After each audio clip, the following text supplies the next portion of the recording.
Assalamualaikum warahmatullahi wabarakatuh. Selamat datang kembali dengan saya Munfaridin, CGP Angkatan 9. Kali ini saya akan memaparkan tentang koneksi antar materi modul 23, coaching untuk supervisi akademik. Dengan pembimbing saya yaitu Ibu Sri Wardani, MPD sebagai fasilitator, dan pengajar praktik Ibu Faridah. Pengertian coaching adalah sebuah proses kolaborasi yang berfokus pada solusi, berorientasi pada hasil dan sistematis di mana coach memfasilitasi peningkatan atas performa kinerja, pengalaman hidup, pembelajaran diri, dan pertumbuhan pribadi dari coachee. Paradigma berpikir coaching, fokus pada coachee yang akan dikembangkan, bersikap terbuka dan ingin tahu, memiliki kesadaran yang kuat, mampu melihat peluang baru dan masa depan. Prinsip coaching, kemitraan. Dalam coaching, posisi coach terhadap coachee adalah mitra. Itu berarti setara, tidak ada yang lebih tinggi maupun lebih rendah. Proses kreatif ini dilakukan melalui percakapan yang dua arah, memicu proses berpikir coachee, memetakan dan menggali situasi. Memaksimalkan potensi. Untuk memaksimalkan potensi dan pemberdayaan rekan sejawat, percakapan perlu diakhiri dengan suatu rencana tindak lanjut yang diputuskan oleh rekan yang dikembangkan.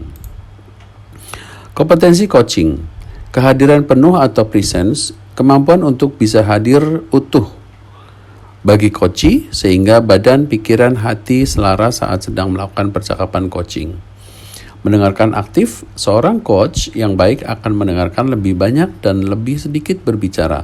Fokus dan pusat komunikasi adalah pada diri coachee, yakni mitra bicara. Mengajukan pertanyaan berbobot.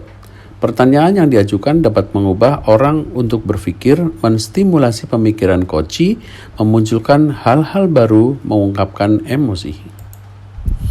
Percakapan berbasis coaching dengan alur tirta. Atau tujuan, coach perlu mengetahui apa tujuan yang hendak dicapai oleh coachee dari sesi coach ini. Atau identifikasi, proses menggali segala sesuatu yang terjadi pada diri coachee. Atau rencana aksi, coach membantu coachee dalam memilah dan memilih hasil pemikiran selama sesi yang nantinya akan dijadikan sebuah rancangan aksi. Tanggung jawab. Komitmen coachee dalam membuat sebuah rencana aksi dan menjalankannya. Supervisi akademik dengan paradigma berpikir coaching.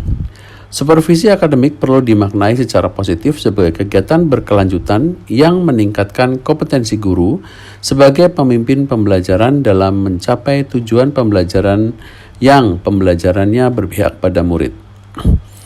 2. Beberapa prinsip supervisi akademik dengan paradigma berpikir coaching meliputi kemitraan, konstruktif, terencana, reflektif, objektif, berkesinambungan, dan komprehensif. Siklus dalam supervisi klinis pada umumnya meliputi 3 tahap, yaitu pra-observasi, observasi, dan pasca-observasi. Pengalaman dalam reflektif terkait coaching supervisi akademik yaitu emosi yang dirasakan. 1. Tergugah untuk semangat belajar tentang coaching supervisi akademik. 2. Tertantang untuk memperbanyak praktek coaching dengan murid dan rekan guru. Yang sudah baik dan perlu diperbaiki adalah mendapat pemahaman tentang coaching yang sudah disimulasikan. Perlu perbaikannya adanya membuat pertanyaan bermakna dan menanggapi pertanyaan tersebut. Implikasi terhadap kompetensi diri, menambah dan mengoptimalkan kekuatan diri sebagai pendidik dan sebagai orang tua serta coach bagi orang sekitar. Analisis terkait modul 23, bagaimana penerapan coaching untuk supervisi akademik. Mengenai supervisi akademik, kegiatan pemberdayaan dan pengembangan kompetensi diri dalam rangka peningkatan performa mengajar dan mencapai tujuan pembelajaran, coaching dibutuhkan sebagai peningkatan motivasi atau komitmen diri seorang guru sehingga kualitas pembelajaran meningkat seiring meningkatnya motivasi mengajar guru. Bagaimana alternatif solusi untuk tantangan yang ada? Pada proses coaching, seorang coach lebih menekankan menjadi seorang pendengar aktif dengan sedikit mendominasi pembicaraan. Seorang coach hanya memberikan beberapa pertanyaan yang merangsang ide melalui jawaban dari seorang coachee. Koneksi antar materi coaching untuk supervisi akademik. 2.1. Pembelajaran berdiferensiasi. Dalam pembelajaran berdiferensiasi diadakan pemetaan 3 cara, yaitu minat siswa, kebutuhan belajar siswa, dan profil belajar siswa. Pemetaan ini digunakan seorang coach sebagai data dalam proses coaching sehingga murid mampu mengoptimalkan potensi yang ada dalam dirinya untuk menemukan solusi terbaik. Modul 22, pembelajaran sosial emosional. Ada beberapa hal yang harus dipahami dalam kompetensi sosial emosional, yaitu kesadaran diri, pengelolaan diri, kesadaran sosial, keterampilan berrelasi, pengambilan keputusan yang bertanggung jawab.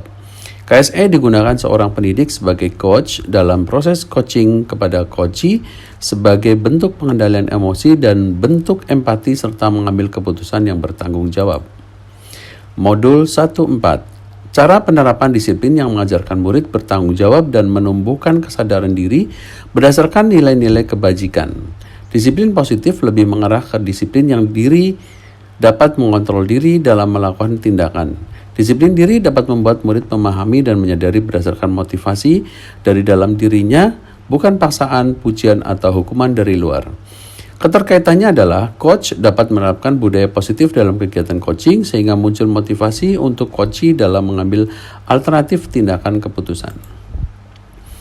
Modul 1.3, visi guru penggerak. Visi adalah suatu cita-cita atau impian yang ingin diwujudkan oleh seorang guru penggerak terkait sosok murid atau sekolah impian di masa mendatang. Seorang coach harus mampu mengarahkan coachee dalam mencapai tujuan dalam kegiatan coaching sehingga akan mendapatkan hasil yang dapat diterapkan menjadi tujuan akhir sesuai dengan hasil coaching. Modul 1.2, nilai dan peran guru penggerak. Nilai guru penggerak adalah mandiri, reflektif, kolaborasi, inovatif, serta berpihak pada murid.